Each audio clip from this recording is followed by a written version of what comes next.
শরীয়তপুরের জাজিরায় হিজবুত তৌহিদের সাংগঠনিক প্রচারণাকালে মিথ্যা তথ্য ছড়িয়ে হিজবুত তৌহিদের 4 নারী সদস্যকে হয়রানির অভিযোগ উঠেছে। এ সময় হিজবুত তৌহিদ সদস্যদেরকে নিষিদ্ধ ঘোষিত হিজবুত তাহরিরের সদস্য বলে গুজব ছড়িয়ে তাদেরকে হয়রানি করা হয়। বৃহস্পতিবার সকালে জাজিরা থানার কাজিরহাট ঔষধপট্টি এলাকায় এই ঘটনা ঘটে। জানা যায়, এই দিন সকালে কাজিরহাট এলাকার সরকার অনুমোদিত তৌহিদ প্রকাশনের কয়েকটি বই বিক্রি করছিলেন হিজবুত তৌহিদের স্থানীয় নারী সদস্য মিতু আক্তার, ডলি আক্তার, মাকসুদা বেগম, তমা রহমান। এ সময় উগ্র প্রকৃতির 20 থেকে 30 জন লোক এসে তাদের কাছে থাকা বই পুস্তক কেড়ে নেয় এবং বিভিন্ন ধরনের কটূক্তি করতে থাকে। হিজবুত তৌহিদের সদস্যদেরকে নিষিদ্ধ সংগঠন হিজবুত তাহরিরের সদস্য বলে প্রচার করে তারা এ সময় সাধারণ মানুষকে উস্কানি দেওয়ার চেষ্টা করে এবং দীর্ঘ সময় তাদেরকে জিম্মি করে রাখে। পরে খবর পেয়ে জাজিরা থানা পুলিশ ঘটনাস্থলে এসে তাদেরকে উদ্ধার করেন এবং থানায় নিয়ে যান। সেখানে তাদের পরিচয় নিশ্চিত হওয়ার পর পুলিশ তাদেরকে ছেড়ে দেয়। এই ঘটনায় ভুক্তভোগীরা জানান, তারা বই বিক্রির সময় স্থানীয় এক দোকানদার ফোন করে লোক ডেকে এনে তাদেরকে বিভিন্নভাবে হেনস্থা করতে থাকে। তারা সম্পূর্ণ ইচ্ছাকৃতভাবে হিজবুত তৌহিদের সদস্যদেরকে বারবার হিজবুত তাহরিরের সদস্য দাবি করে লোকজনকে ক্ষিপ্ত করার চেষ্টা করে। পুলিশ দ্রুত পদক্ষেপ গ্রহণ না করলে বড় ধরনের ক্ষয়ক্ষতির শিকার হতেন বলে আশঙ্কা প্রকাশ করেন ভুক্তভোগী নারীরা। ওইখানে আমরা কাজ করি সারা বাজারে, আমাদের প্রায় কাজ করা শেষ মুহূর্তে আমরা একটা গলিটার নাম হচ্ছে ডাক্তারপট্টি, ওইখানে আমরা কাজ করতে যাই। তখন বই বিক্রি করতে করতে আমরা একটা দোকানে বই নিয়ে যাই। দোকানের ভিতরে আটকে রাখছে 2টা বোন, আমরা 4টা বোন গেছিলাম। তখন আমাদের 2জনকে আটকে রাখার পর আরো 2টা বোন আসছে, তাদের আমরা সবাইকে আটকে রাখছে যে আপনারা যাইতে পারবেন না। আমি লোকজন ফোন করছি, এই মুহূর্তে মানে 5 মিনিটের ভিতরে সে কল করে অনেক লোকজন, অনেক জামাতের, তারপরে চরমনের বিভিন্ন ধরনের আলেমদের, মোল্লাদের তারা ডেকে আইনা আমাদেরকে আটকে রাখছে। দোকান থেকে আমাদের আসতে দিব না। মিনিমামকে বিভিন্ন ধরনের বকাঝকা যত ধরনের আছে, মানে মুখে ভাষা প্রকাশ করা যায় না, এত ধরনের বকাঝকা করছে। যদি এক পর্যায়ে আইনের লোক না আসতো তাইলে তারা আমাদের গায়ে হাত দিত এবং আমাদের বই আমাদের হাত থেকে না, তখন ওরা বই কাইরে নিয়ে যায়। আমরা উত্তেজনা করি না, যদি আমরা উত্তেজনা করতাম তাহলে হয়তো আমাদের মারতো। ওরা আমাদের কাছ থেকে যত বই আছে আমাদের বইগুলো কাইরে নিয়ে যায়, আমাদের অনেক বই নষ্ট করছে, অনেক বই ফালাই দিছে, নিয়ে গেছে।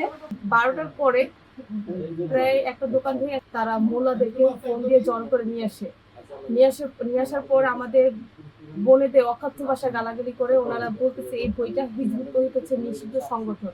আমাদের 4 জন বোনকে একটা দোকানে আটকে রাখার পর ওনারা ফোন দিয়ে বিভিন্ন জায়গা থেকে মোল্লাদেরকে জড়ো করার পর আমাদেরকে আটকে রাখছে বিভিন্ন জায়গায়। তারপর আমাদের থানা থেকে লোক আসে, এমনকি আমাদের মাইনিমামকে অকথ্য ভাষায় গালাগালি করতেছে। আমরা বারবার বলতেছি যে আসলে আমরা হিজবুত তৌহিদ নিষিদ্ধ সংগঠন না, আমরা হিজবুত তৌহিদ, তারা বলতেছে হিজবুত তাহরির নিষিদ্ধ সংগঠন।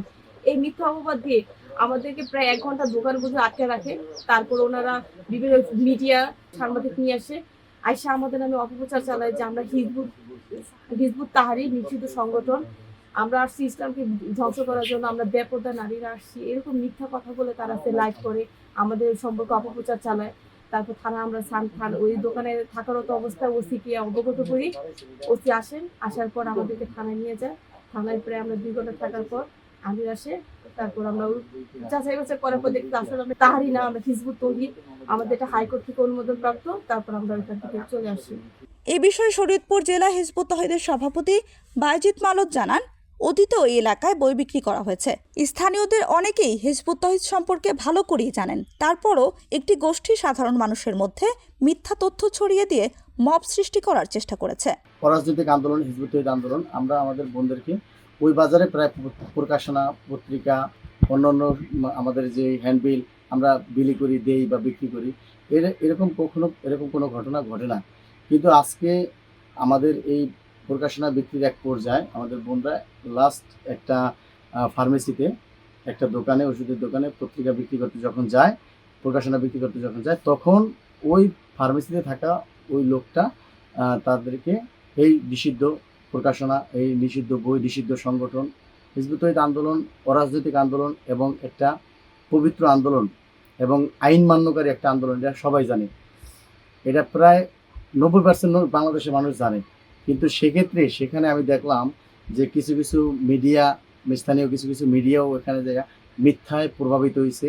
যেই ধর্ম ব্যবসায়ী গোষ্ঠী আমাদের নামে মিথ্যাচার করে, যে মাননীয় ইমামের নামে, আমাদের ইমাম জনাব হোসেন মোহাম্মদ সলিম, তার নামে যত অকথ্য ভাষা ব্যবহার করে, যত অপপ্রচার, মিথ্যাচার তারা আমাদের নামে করে সেখানে একটা অনাকাঙ্ক্ষিত একটা বিশৃঙ্খলা পরিবেশ সৃষ্টি করে। সেখান থেকে যখন তাদেরকে আইনশৃঙ্খলা বাহিনীকে অবগত করার পর আইনশৃঙ্খলা বাহিনী জাজিরা থানা থেকে যখন তাদেরকে ওই জায়গাতে নিরাপদ জায়গায় নিয়ে যায়, থানায় নিয়ে যায়, এখন এই যে মব চলতেছে এদের মিথ্যাচারে আপনারা প্রভাবিত হবে না। আপনারা আমাদের হিজবুত তৌহিদ সম্পর্কে ভালো করে জানুন, হিজবুত তৌহিদ সম্পর্কে বুঝুন, হিজবুত তৌহিদের প্রকাশনা, বই, পত্রিকা, হ্যান্ডবিল পড়ুন, আমাদের জানার বোঝার পরে আমাদের সম্বন্ধে মন্তব্য করবেন। এই বিষয়ে জানতে জাজিরা থানার অফিসার ইনচার্জ মাহবুবুর রহমানের সাথে মুঠোফোনে যোগাযোগ করলে তিনি জানান, ওই 4 জন নারী হিজবুত তাহরীরের সদস্য। এই তথ্যটি ভুল ছিল, তারা সবাই হিজবুত তৌহিদের সদস্য ছিল। বিষয়টি নিশ্চিত হওয়ার পর তাদের সবাইকে ছেড়ে দেওয়া হয়। এই 4 জন কারা ছিল মূলত? হিজবুত তাওহীদের। তাহলে মানে এটা কি মানে ভুল ইনফরমেশন ছিল হিজবুত তাহরীর? না, সঠিক না। আচ্ছা, তাহলে 4 জন হিজবুত তৌহিদের সদস্য হয়, পরে আপনারা ছেড়ে দিয়েছেন, তাই তো?